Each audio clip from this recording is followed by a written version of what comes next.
Eustaquio, 15 siglos de una trayectoria. Por el espíritu de Kaibar Schutel y Abel Glaser. Tercera parte. El camino de la regeneración. Año 1502 al 1945.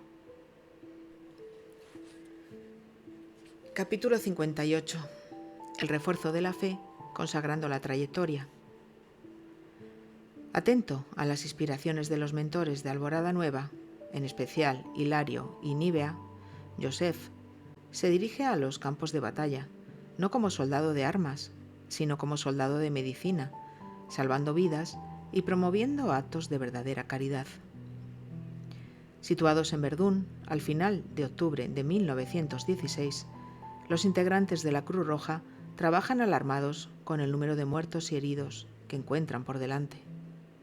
En cuanto busca mantener la tranquilidad de su grupo, dándole siempre esperanzas de un final para la Gran Guerra que toma cuenta de Europa, el médico continúa sintonizando con el plano espiritual, realizando, siempre que es posible, reuniones espíritas en su tienda, en el campamento. A pesar del apoyo que recibe de su ciudad espiritual, él llega a vacilar en determinadas ocasiones por ser tantas las desgracias que está obligado a vivir. En esa época, para su felicidad, conoce a la enfermera María, cuyo calmado y sereno semblante le llena nuevamente de optimismo. ¿Mademoiselle María es un hombre, no? Sí, doctor. Por estar tan distantes de nuestros hogares y en plena lucha armada, vamos a dejar de lado el formalismo en el tratamiento. Llámeme simplemente María. Le digo lo mismo, solo Joseph. Muy bien. ¿Usted también integra las filas de la Cruz Roja? Sí, soy dirigente de la unidad de Zúrich. Yo trabajo como voluntaria. No hay nada en la vida que me conceda tanta satisfacción como mi servicio de enfermería. Es para mí un auténtico sacerdocio. Amo a mi prójimo como a Dios. Debo, pues, obrar y demostrar a través de mis actos el postulado cristiano que considero esencial en todo ser humano. Estoy impresionado con su calma y su optimismo en pleno campo de batalla. Sabemos, Joseph, que la vida no termina aquí. ¿Para qué tener prisa y ansiedad, disgustos o miedo? Es verdad, María, yo pienso así, aunque no consiga muchas veces demostrar en la práctica las teorías que adopto. No se preocupe, todos somos así, de vez en cuando. Viviendo en este plano de vida, estamos unidos a las leyes de los hombres, que no siempre constituyen el mejor trazado para nuestra existencia. Solamente las leyes de Dios son bellas y perfectas. Usted tiene ideas nítidamente espiritualistas. ¿Ya leyó a Kardec? Sí. ¿Y usted? Soy espírita. Me gustaría que participase de nuestras sesiones mediúnicas. Estaría encantada. La batalla se vuelve cada vez más intensa y los destrozos de las casas, ciudades, villarejos y cantones franceses y alemanes aumentan vertiginosamente. El vitalizante contacto con María hace al médico suizo trabajar con ahínco horas seguidas, días y noches enteras, sin quejarse y agradeciendo a Dios esa oportunidad. Juntos, ellos construyen un campo de refugiados, cuyo tratamiento principal se dedica al espíritu de los enfermos, mucho más que a la cicatrización de las heridas. Alborada Nueva consigue instalar en la frontera de Francia con Alemania un inmenso puesto de trabajo. En ese trabajo integrado por los dos planos de la vida, el tránsito de espíritus crece cada día y una línea directa es creada con la colonia. Zonas umbralinas se levantan contra esa obra de amor y procuran atacar por todos los lados los puestos de socorro de la ciudad espiritual, buscando dificultar el trabajo en el plano material. Entretanto, vencen a la fe y a la fuerza superior hasta que las entidades inferiores ceden y buscan refugio en los rincones abismales de las zonas oscuras, dejando libre el camino de actuación de los emisarios de luz. La primera Gran Guerra sigue su curso y Joseph, María y otros muchos encarnados ligados a la Cruz Roja trabajan incesantemente auxiliando y amparando heridos y refugiados de todos los orígenes. A lo largo del trayecto, que programan para el atendimiento a los frentes de batalla, se pierden de vista la enfermera y el médico de Zúrich, trillando a partir de ahí caminos diversos, pero eternamente ligados en la senda del amor cristiano y de la fe incuestionable. En 1918, con el armisticio firmado entre Alemania y los aliados, en el mes de noviembre, hace cesar el conflicto armado que hizo víctimas por toda Europa y muchos débitos trajo a aquellos que lo idealizaron y de él participaron activamente, conduciendo las luchas y fomentando el odio. Antes de volver a sus actividades médicas en Suiza, Joseph recibe una noticia que lo deja entristecido y provoca un cambio en sus planes. Rusia vive una revolución y comienzan a surgir muertes provocadas por disputas políticas, además de la miseria y del hambre que allá están presentes. Manteniendo encendida su fe y buscando llevar paz y salvación a donde hubiera desespero y agonía, liderando una cruzada de amor de los integrantes más dedicados de su unidad de la Cruz Roja, bajo la dirección de Trotsky, comienza a obtener algunos éxitos en la guerra civil vivida por los rusos después de 1917. Otra masacre es acompañada de cerca por Joseph, que recordando la postura y firmeza de la enfermera María, desarrolla incalculable capacidad de resistencia y no mide esfuerzos para auxiliar a los médicos rusos a cuidar de sus patriotas heridos en los combates internos. A lo largo de 2 años que pasa de actividad en Rusia, acompaña también el desarrollo de la literatura y del teatro nacional, estudiando la temática propuesta por Alexei Pechov, que se volvió famoso bajo el seudónimo de Gorki. De ese modo, ampliando su universo de conocimientos desde Rozanov hasta Bieli, Joseph sigue el desarrollo del simbolismo en la gran nación de Oriente. Sin cambiar su convicción política liberal y su idealismo religioso, el contacto con el arte y las obras literarias de un pueblo que siempre le fue distante no podría ser más gratificante. Permanece en territorio ruso hasta 1924, cuando Lenin desencarna y su sucesor, Joseph Stalin, pasa a dirigir los destinos de la nación, no viendo con buenos ojos la devoción del suizo al trabajo comunitario. El nuevo líder revolucionario le prohíbe su estancia en el país. De vuelta a Zúrich, recibe la noticia de la muerte de sus padres, ocurrida durante la guerra, hecho que lo deja amargado por algunos días, no por la muerte en sí, sino porque cree haber dejado el plano material herido con su ausencia de Brasil. Solamente se calma cuando en una sesión mediúnica realizada en su casa obtiene una confirmación por parte de los mentores que lo informan del feliz retorno de sus padres a Alborada Nueva, sin resentimientos y confiados en su trabajo como médico y espírita.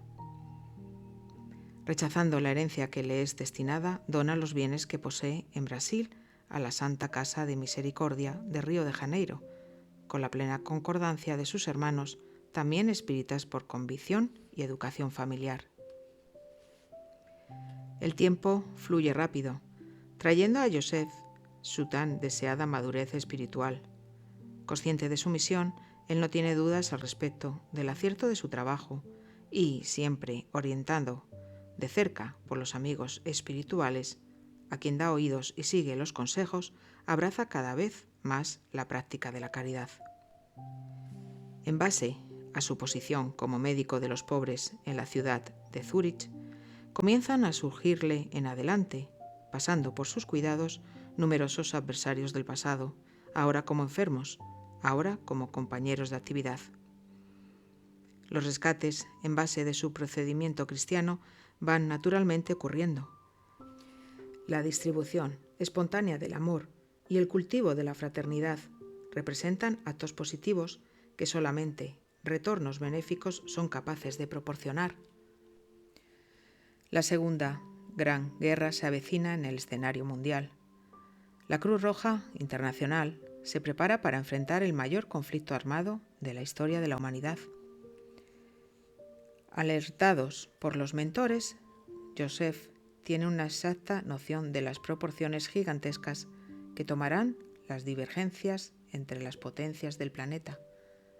Confiado en su camino e inamovible en sus convicciones, nunca es tarde para recordar la fuerza interior de la enfermera María, que conoció a lo largo de la Primera Guerra. En 1939 surgen como señal del conflicto armado las célebres embestidas del ejército alemán, conocidas por Blitzkrieg.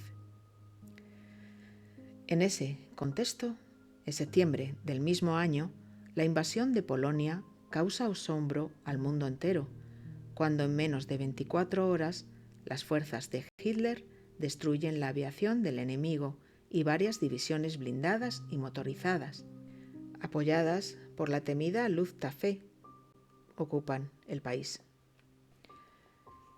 En pocos días capitula Varsovia ante la superioridad germánica. No hay retorno en el escenario mundial y la Segunda Gran Guerra está declarada. De Zúrich, preocupado, Joseph se organiza para volver a los frentes de batalla. Orientaciones del plano superior le llegan todos los días por medio de los médiums que integran su grupo espírita de trabajo. El pleno conocimiento de su reencarnación clave le sirve de amparo para enfrentar las dificultades inmensas que surgen en su camino. En junio de 1940, los alemanes invaden París y para allá se va la Cruz Roja. Joseph encuentra obstáculos casi intrasponibles, pues es acusado o de auxiliar demasiado a los franceses o de ayudar desproporcionalmente a los alemanes.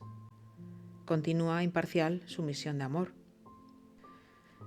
Viviendo entre muertos y heridos, teniendo siempre manchado de sangre el blanco de su bata, Joseph intenta recordar algunas poesías o sonetos que conoció en la juventud para divertirse por algunos minutos, pero no lo consigue.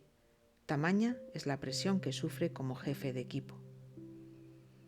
Las bombas explotan y las ametralladoras esparcen ráfagas fértiles de balas certeras, trayéndole más enfermos y hermanos a quien debe dedicar cariño y atención. A veces imagina cómo puede haber tanto odio en el mundo y se pregunta por qué existe esa destrucción generalizada y dedicada contra seres humanos mediante tamaña ferocidad. Decepcionado con la conducta de los gobernantes que impulsan al pueblo a la violencia, Joseph considera la guerra un acto vil y prepotente, que queda muy distante del amor cristiano y de los deberes de solidaridad y fraternidad universales. Divisiones Panzer pasean por las calles parisienses, en cuanto el médico suizo les pasa por delante para rescatar heridos, incluso estando sujeto a ser mortalmente blanco de los alemanes. En uno de esos enfrentamientos silenciosos, Joseph se depara con un grupo germánico invadiendo una librería, punto de oposición de la resistencia francesa. Decide que la unidad de la Cruz Roja quede de guardia y cuando percibe que han cesado los tiros, se aproxima. Súbitamente, una mano fuerte lo agarra por el cinturón de la bata y detiene su trayectoria. En alemán fluido y reconociendo la personalidad que lo agarra, Joseph esclarece que es suizo integrante de la Cruz Roja Internacional.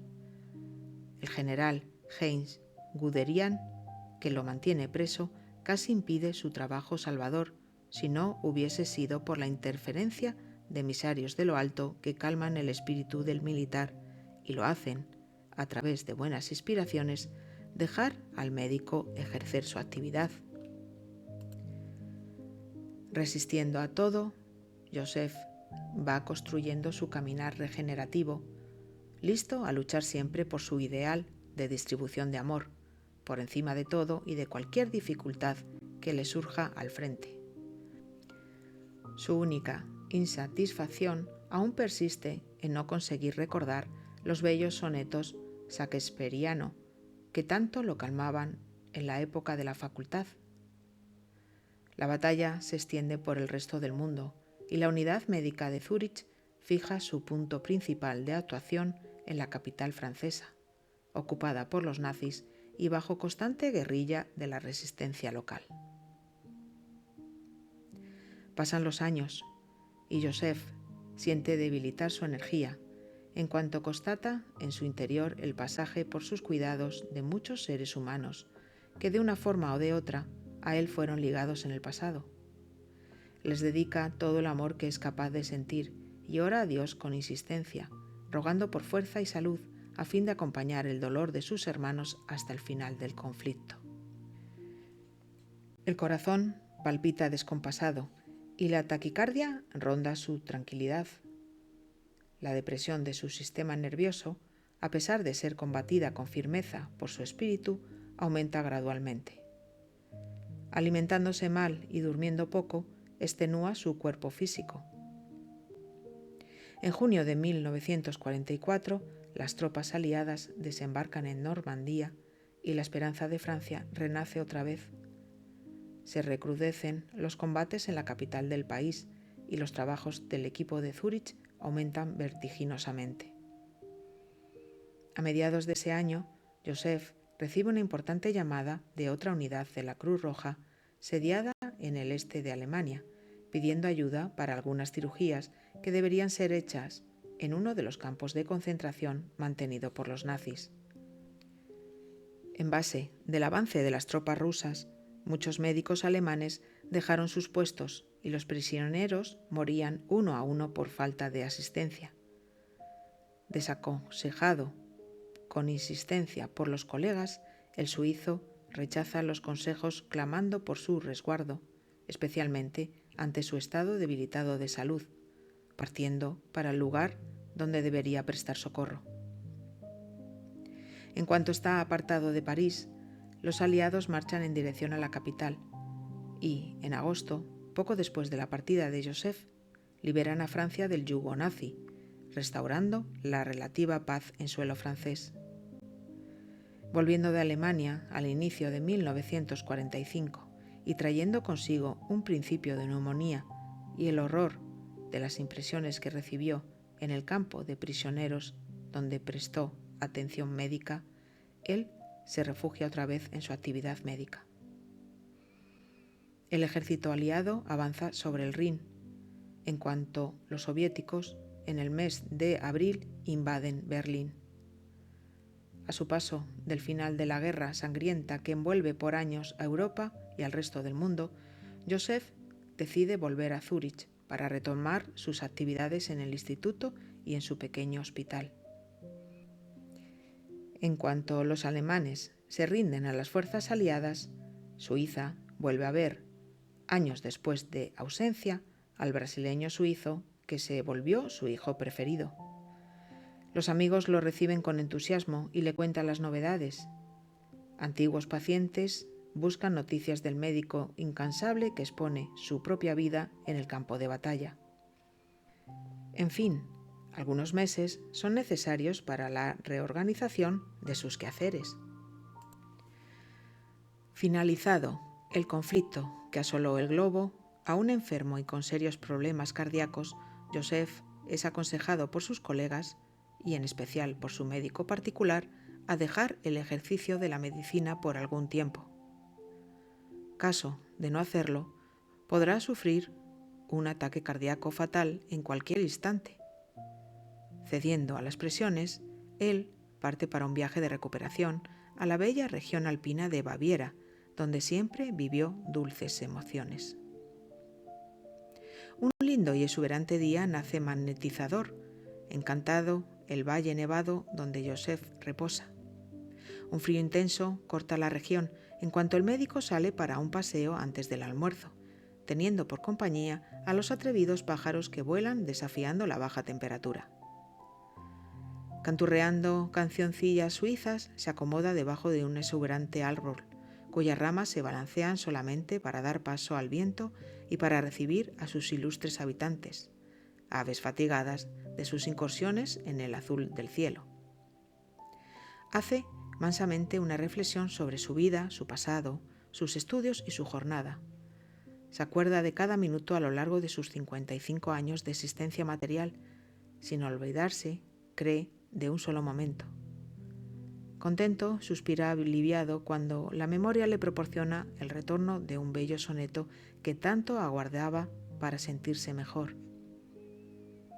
Emocionado, intentando recordar su trecho preferido íntegro, declara a sí mismo a los oyentes atentos, animales y aves, que lo miran desconfiados: puede no haber obstáculos en la sincera unión de dos almas.